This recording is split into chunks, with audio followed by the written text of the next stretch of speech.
Hi, good morning, everyone.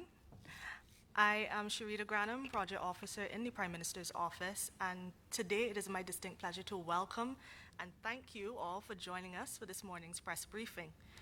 Today you will hear some exciting updates on the Reclaiming Our Atlantic Destiny project, otherwise known as the Road Project, and the plans for the Newton Enslaved Burial Ground Memorial.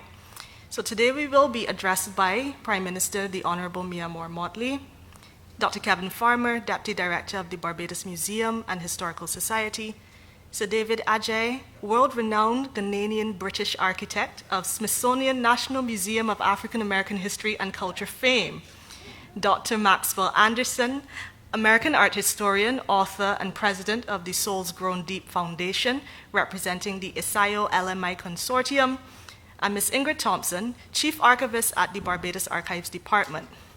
Now, I also wish to acknowledge Minister in the Prime Minister's Office, Division of Culture, the Honourable John King, Ambassador David Comachong, Lady Ashley Ajay, and the representatives of Ajay Associates, Pascal Sablan, Marissa Glauberman, Luisa Alves, Joe Mancina, representatives of the Isayo LMI Consortium, LMI Chairman, President, and CEO, Mr. Lawrence Schindel, CEO of Isayo, Mr. Raymond St. Martin, and Isayo Advisor, Intellectual Property and Entertainment Attorney, Mr. Odu McCory.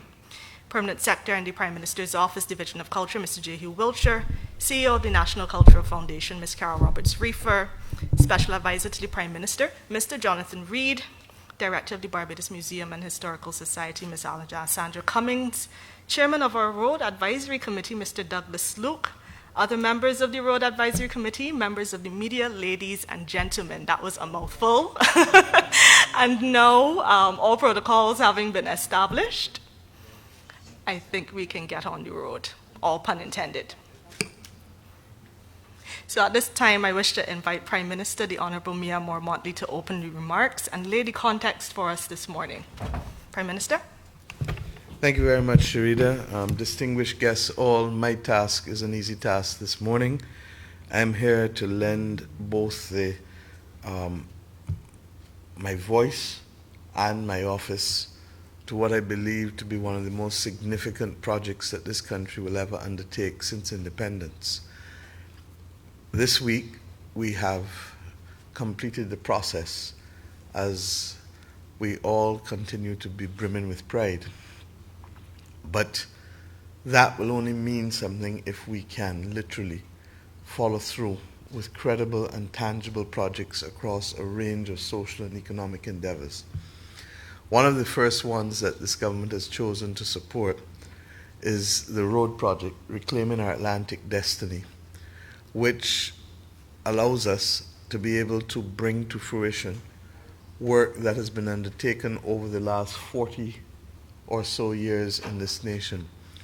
The Barbados Museum and Historical Society is here, and they can tell us about the significant archaeological and other scholarly work that has been associated with the Newton Burial Ground, which has been the repository, the home, the place, the cradle, the burial site of 570 slaves who just represent a oomph of what happened in this nation. One of the interesting things is that this project has allowed us to develop international relationships that will position Barbados rightfully as that place from which the world can appreciate and understand what transpired for centuries in what is still, in my view, the worst crime against humanity by far, because of the length of time that it endured and the extent to which we are still fighting the intangible consequences of it. At the same time, we are conscious that separate from the significant work that has been done on that burial site, that we are also the owner of the second largest volume of transatlantic slave records in the world. Or I could put it another way, outside of the United Kingdom, Barbados has the largest transatlantic slave records. And to that extent, we believe that we have first a moral duty to protect them, two, a duty to share with them, share our people share with our people those records, and to ensure that our people, Barbadians, understand all aspects of what happened to us when we came to this land, where we went, how we did it, every aspect of our life that can be gleaned from those records. And then, of course, thirdly, that we haven't been the victims in many instances of what transpired in those records. We must now be able to reap a bounty from those records by creating a heritage economy and a heritage district. This morning, therefore, is the culmination of much work that has been done over the course of much of the last year. And I want to thank all of the persons in the Ministry of Culture. I want to thank, in particular, Sharita Granum, who is anchoring this, Jonathan Reed, who has been driving it from my office, and the Barbados Museum and Historical Society, Kevin Farmer, Alessandra Cummins, and of course, as I said, in my office, John King, who has been anchoring and chairing the meetings for me when I can't be there, and Permanent Secretary Jehu Wilshire, and the advisory committee chaired by Doug Luke that has been put together to be able to assist in this. I also want to thank the National Cultural Foundation. Their work will continue. I believe that they are this morning, Mrs. Roberts-Reefer and others. There are 3 other aspects of the project that we've started to develop, and they're not as far as advanced as this aspect, but they are moving ahead nevertheless with speed. One, we are talking to Codrington College about the establishment of a spiritual university there that will reflect not just the Abrahamic faiths, but all of the religions of the world, because we believe that Barbados can be that place that helps to show the world how different religions can coexist in a small space. And we're hoping that we will have international linkages, but you will hear more about that as we go forward, in the same way that you're hearing about today after 9 months, 10 months of work. Similarly, we want to speak to the University of the West Indies, and I've said this publicly already. We feel that there should be a school of public policy focusing on small island developing states, our opportunities, our challenges, our development policy framework. And finally, as Senator Reverend Rogers reminded us so eloquently in the Independence Service last Sunday, we need to tell our stories. And telling our stories requires that we develop a film industry, an indigenous film industry, as well as leveraging Barbados as that site for persons who want to be able to do filming here, and marrying the two in a hope to be able to increase the quality of skills, the quality of equipment, and the things that are necessary to make a successful film industry. We have many, many, many stories to tell, so that we are in the process. We've received a proposal looking at how we can redo some of our older installations into that kind of soundstage, and we're in the process of starting those discussions at a very early stage. But this, one of the 4 projects, is ready to go. And because it is ready to go, I'd like to hand over now to the others so that they can share with you. And I'll speak at the end, because I think when I speak at the end, I'll be speaking to a room that is far more sensitized and far more moved as to why this is not, let me put it a different way, as to why this is both a moral imperative and an economic necessity. Thank you. Thank you so much, Prime Minister. We will now hear from Dr. Kevin Farmer, Deputy Director of the Barbados Museum and Historical Society. I'm sorry, I was reminded that it is Mr. and not Doctor, but you know, he could trick you. He could. Before Kevin speaks, I've deliberately not introduced you to the consortium because I want the magic to unfold. So there's no disrespect, Sir David.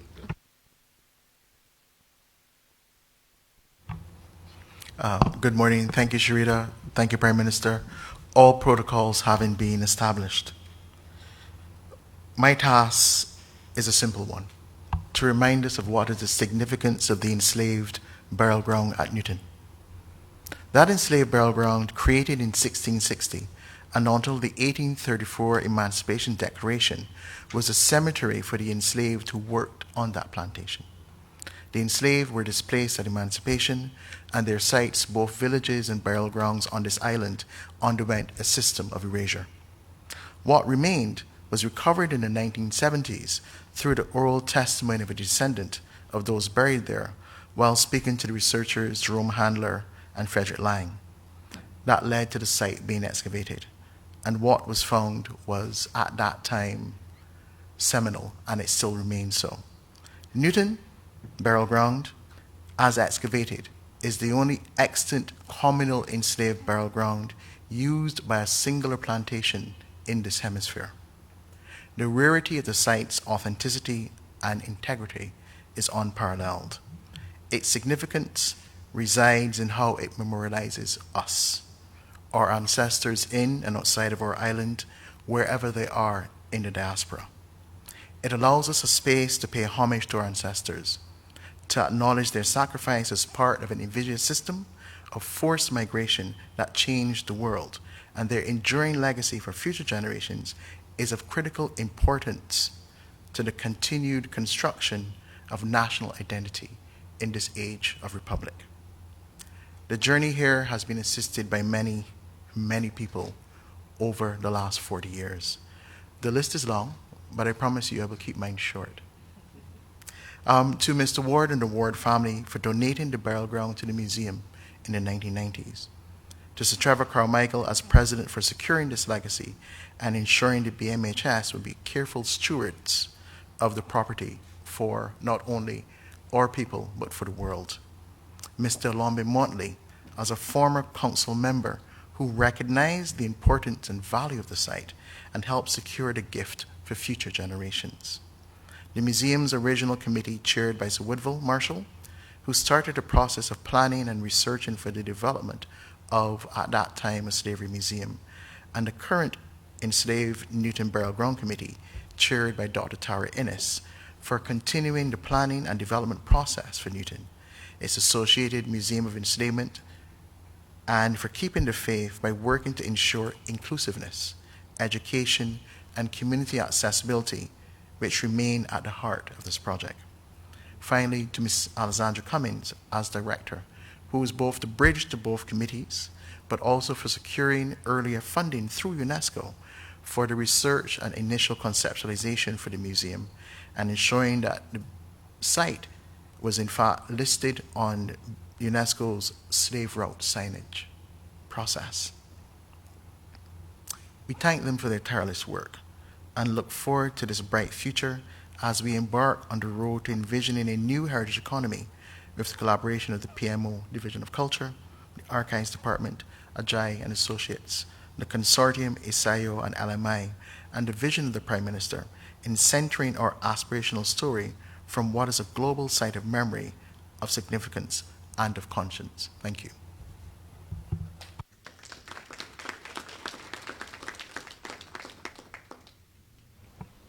Thank you, Mr. Farmer. We are going to keep this going and now go to Sir David Ajay, who will now give his presentation. Thank you. All protocols observed in this room.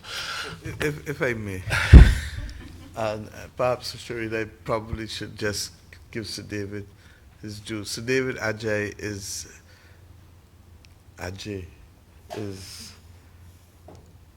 a world-renowned architect.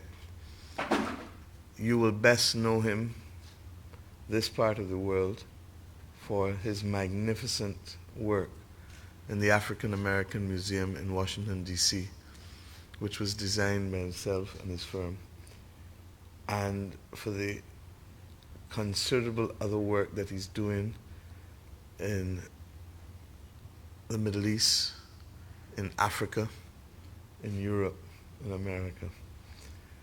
That Sir David is here in Barbados is meant to be, because his wife, Ashley, and if she may stand, is a Barbadian descendant of the Nichols and Story clan. Nothing about what we are doing here happens by accident. Thank you. We are absolutely honored that when we met less than 6 months ago, Sir David agreed to undertake this project. And it is with that I hand over to you, Sir David, with the greatest humility, that you have agreed to help us tell our story and to let the world know what transpired here. Thank you so much. Thank you, both you and Ashley.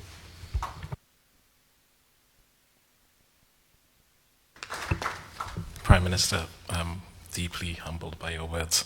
We are deeply honored to have been welcomed, to been given the hospitality that you've given us in Barbados. We already feel very much that this is home.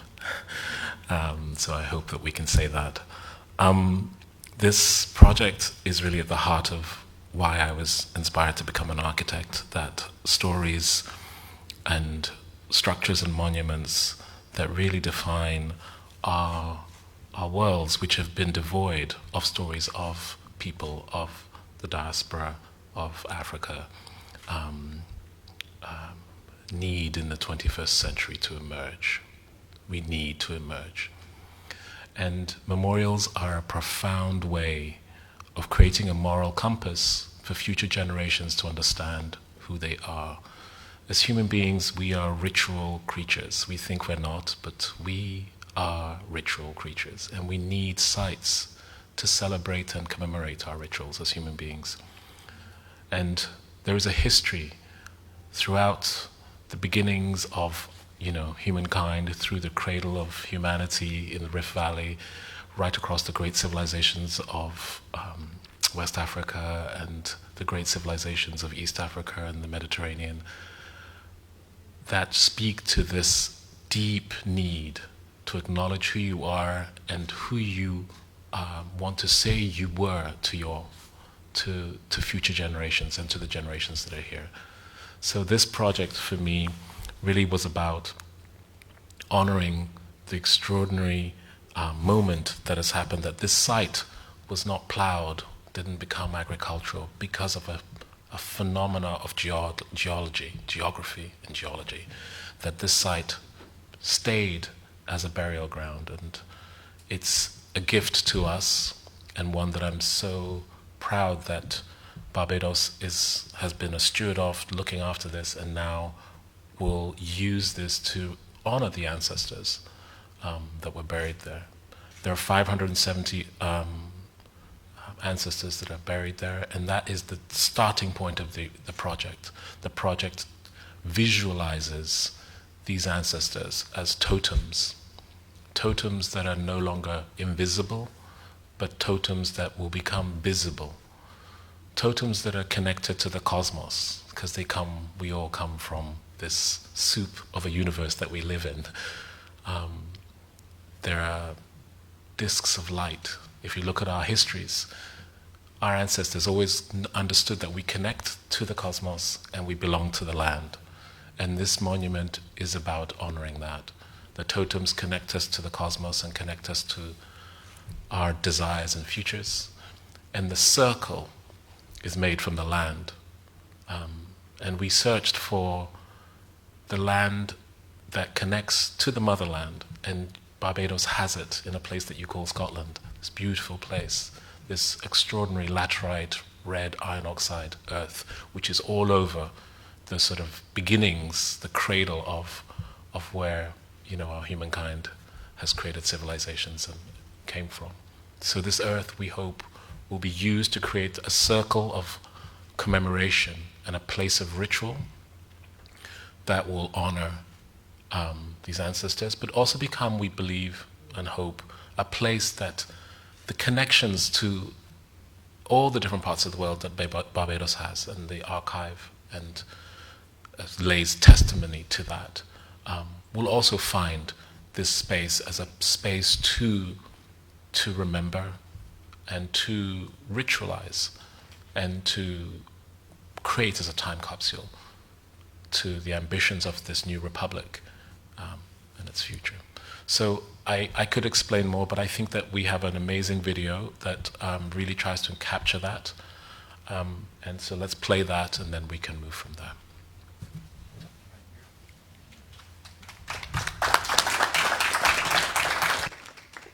Masa baby won't kill me, oh. Masa baby he won't kill me, oh. Masa baby he won't kill me, oh. For he kill me, he ship me regular.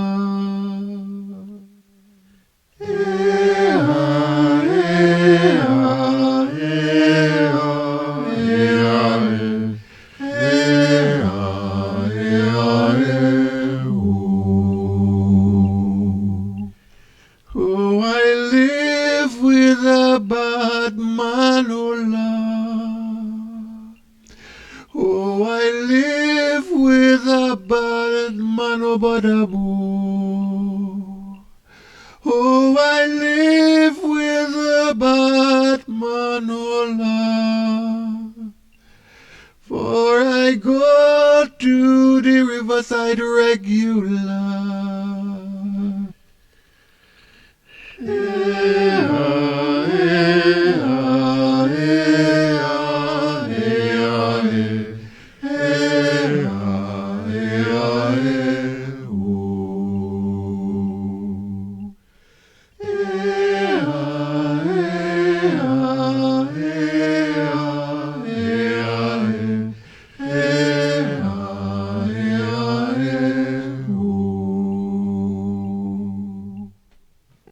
Masa baby won't kill me, oh.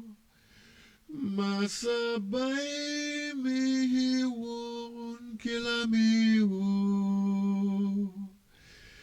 Masa baby he won't kill me, oh.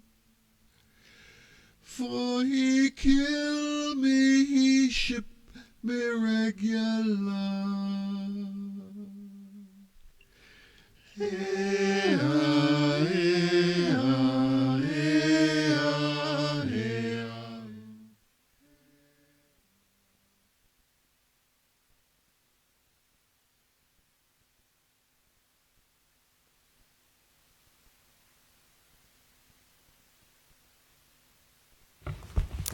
David, I think you need to speak. I think that all of us, and certainly the first time I watched that, the extent to which it moved me, I hope that you had that experience now.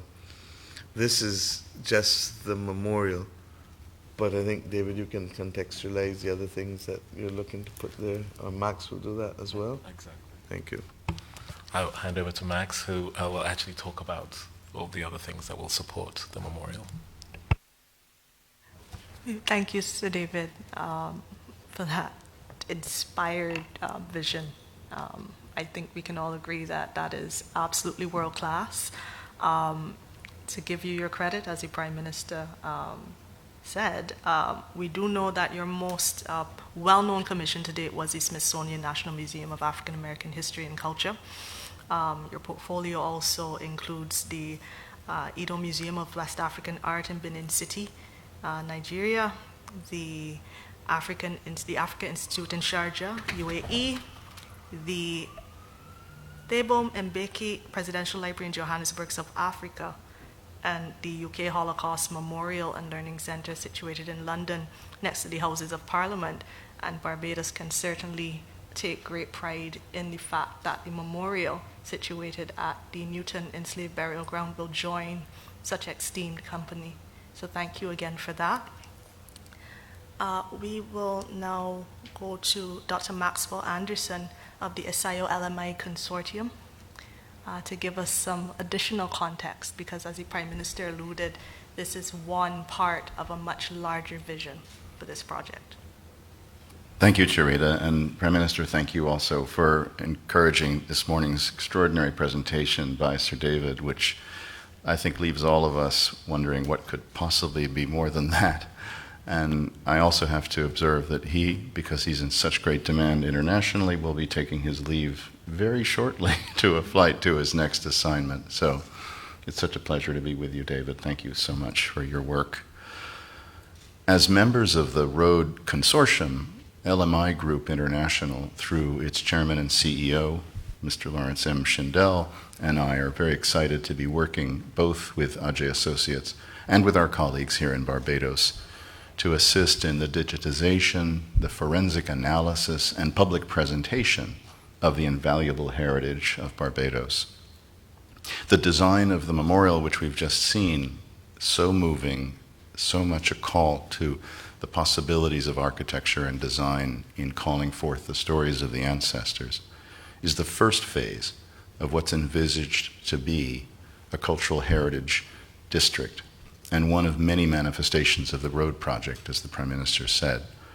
This initiative includes a conceptual Barbados district to have a state-of-the-art facility housing a museum, also to be designed by Ajay Associates, and research institute dedicated to telling the story of the global impact of the transatlantic slave trade and forced migration.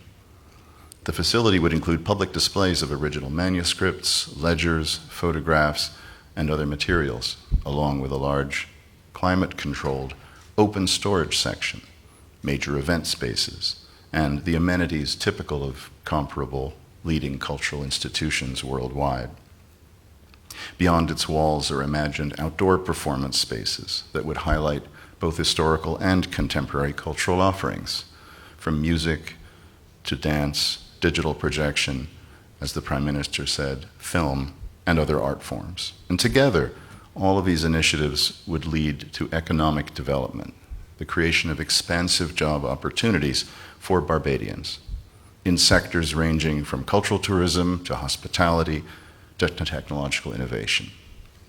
The new facility would also include a genealogical research institute, which brings ample potential for partnerships, bridging the University of the West Indies with peer institutions undertaking related research, particularly in the United States to start, at Harvard, the University of California, Emory, Rice University, and the aforementioned Smithsonian National Museum of African American History and Culture, designed by Ajay Architects.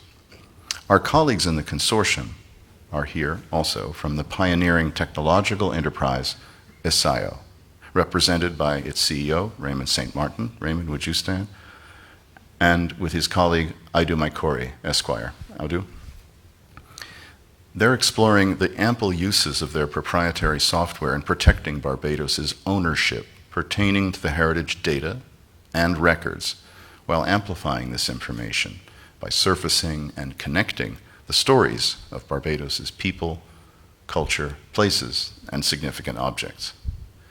I'll close by saying that none of this, of course, would be possible without the rich documentary heritage so carefully stewarded by the Archives Department, which is at the center of the vast opportunities to be explored and unearthed and build out of Barbados's archival and heritage economy. And so through the digitization of its collections, strategic research, partnerships, the integration of pioneering technologies, Barbados can position itself as a global leader in technical expertise in the conservation, preservation, academic research, and organization of archival artifacts surrounding the unique socio-historical experience and positioning which we've just seen given life to through the memorial. Thank you all very much.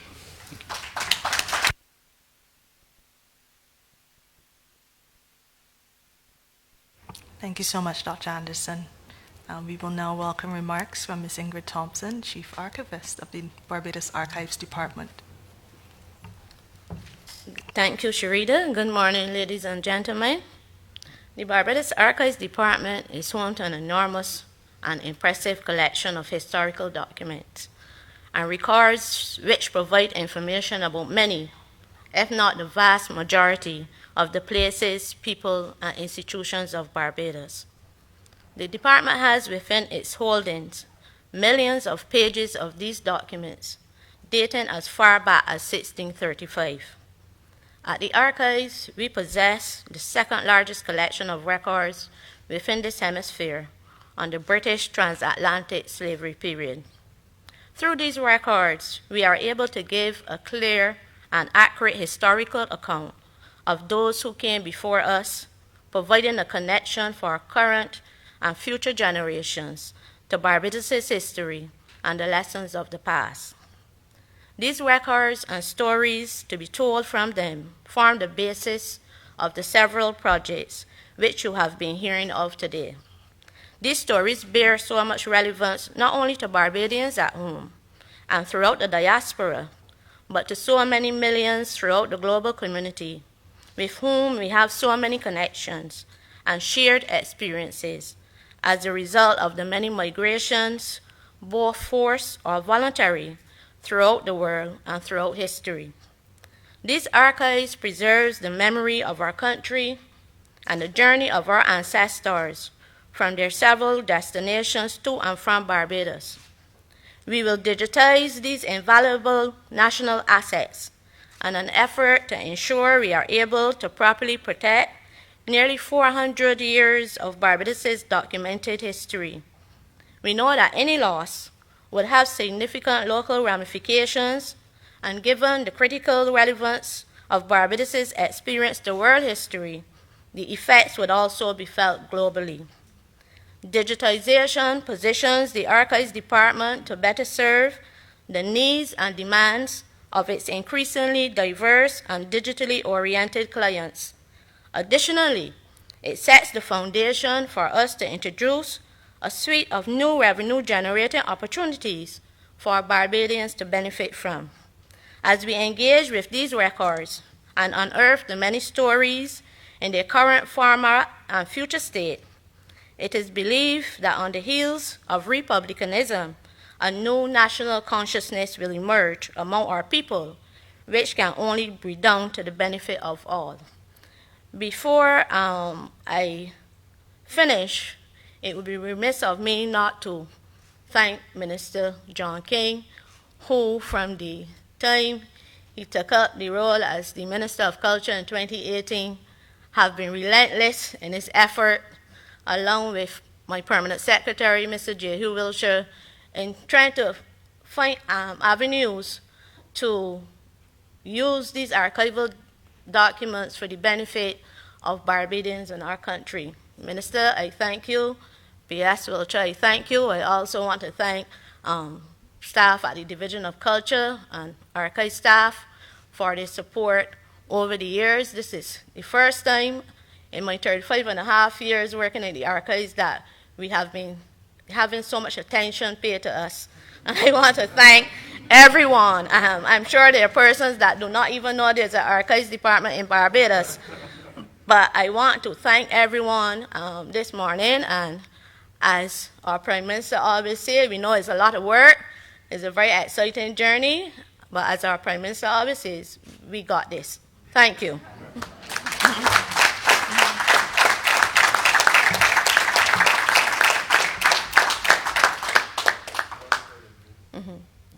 Well said, Ingrid. And thank you for the hard work. 35.5 years. Wow. I think that deserves another round of applause. Thank you. So, Prime Minister, I would like to come back to you now for your closing remarks. Thank you very much. This week, Barbados set out on a new part of the journey. And I say new part of the journey because you will always hear me talk about the fact that we do this in relays, we do this in passing the baton. And each of us has a responsibility to carry that baton further than when we received it. I believe that this project will allow us to do so as a nation. It is being done first and foremost because the most important gift we can give our people and our children at this point in time is that sense of confidence and that sense of understanding of who we are. And that is why in almost everything that we have done, we've said that it starts with the acceptance of self, with loving who you see in the mirror, as Mr. Barr would say, and with appreciating that if we are going to talk about prosperity as a nation, prosperity comes from productivity and ingenuity. and innovation, and those come from an acceptance of self. I like to liken it to, and for those who are not cricketers, I apologize, but I like to liken it to timing the ball perfectly. You know when you have hit the ball perfectly or not.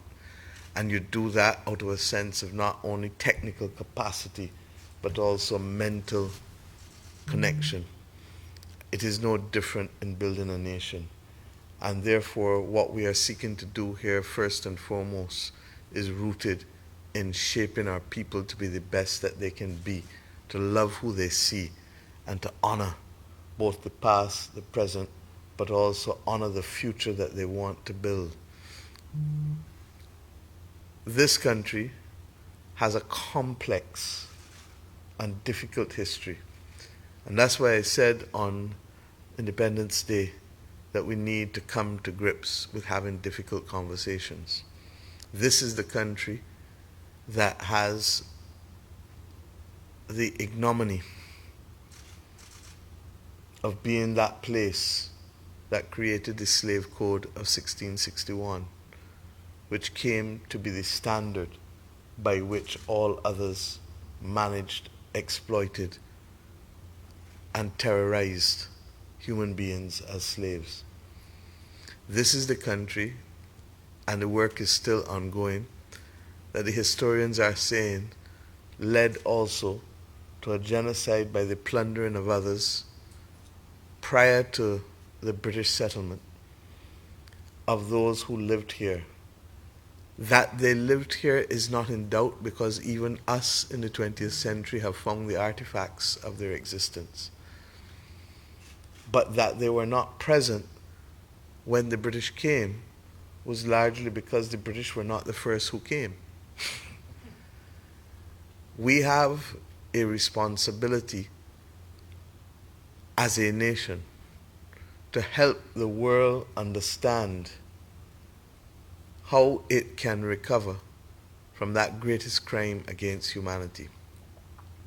And we have that responsibility because it was here that the modern institution of racism was perfected in the Americas. It is not something of which we are proud, but it is part of our history. And the lessons we learn as human beings is that even those things that don't make us proud cannot be erased, for they are collectively taken to become the sum total of our DNA and the sum total of who we are. No more so can South Africa erase the chapters of apartheid from the 20th century. It is because of that, and because of what we have inherited as a result of that, because in colonizing this nation, the British wanted to live here as well. And we therefore benefited from institutions being developed, even if the institutions were not available to all at the point of their development. But it is because of all of that that we have a solemn responsibility to ensure that we tell the story such that it never happens again. And let us not say that things don't happen again, because today looks a lot like 100 years ago, regrettably. We equally are the place where the first synagogue in the Americas is located here in this country. The oldest theological seminary in the Caribbean, and certainly one of the oldest in the Americas, is also located here. And we have to start looking around at what we have and seeing it differently, and allowing it to heal us, allowing it to empower us, allowing it to be able to earn for us in ways that it has not done before. And this morning, therefore, represents the culmination of that commitment. And Ingrid, I'm so glad that you contextualized it well, because for too long, the archives was just that place that some people went, a handful of people went, and as to whether and what happened to it, many didn't care. And I thank you for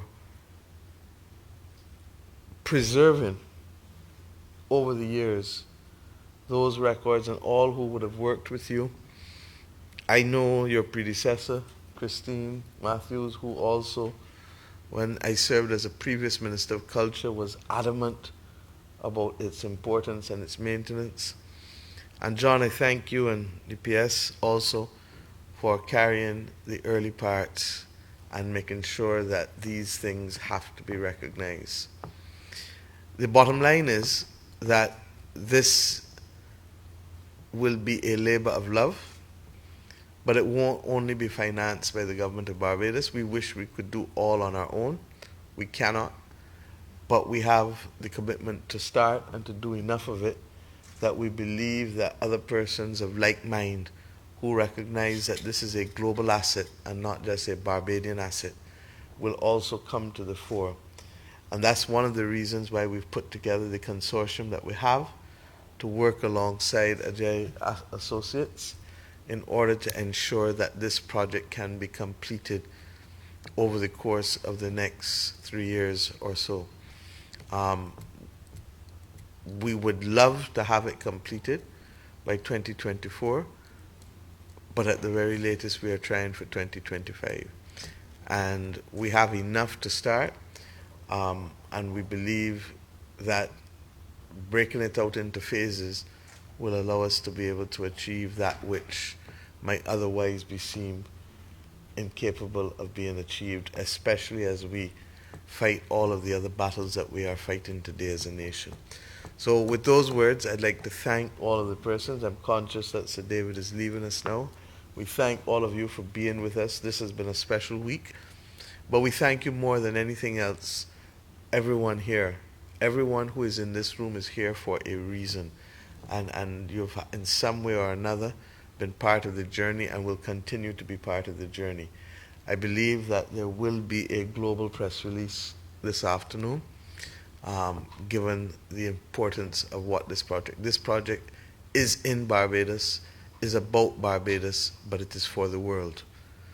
And once we understand that, then we begin to understand why we are attaching this level of importance to it. I thank all who have been here, and Sharita, back to you. Thank you.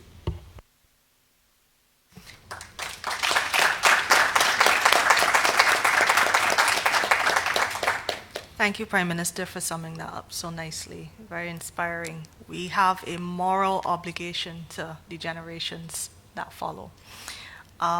At this time, we will now open the floor to questions from members of the media. And may I ask that you please identify yourselves and the media house you're representing before posing your questions. Thank you. Yes. Sir David, yes, we're acknowledging you. Thank you.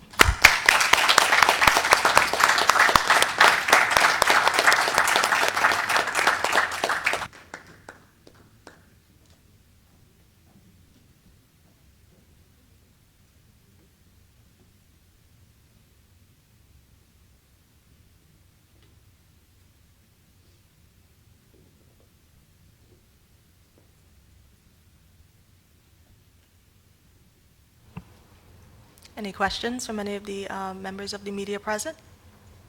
I know it was a very thorough presentation by Sir David, Dr. Anderson, Mr. Farmer, and Ms. Thompson. Should we assume that everything was very clear and self-explanatory then? It's always a good sign.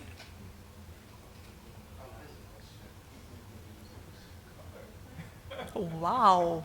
It's probably because they know that I have to leave here as well and go and speak in the debate on the vending bill, which settles the new deal for vendors in this country. Oh, they're waiting and for if ever there was a good day for this to be had, it is the day that we are launching this project too, because there's a symbiotic relationship between that debate and the project which we've just launched. So the gods are watching us and taking care of us. Thank you. We don't look gift horses in the mouth at all. So thank you. That brings this morning's briefing to a close. Thank you so much for joining us, and have a wonderful day ahead.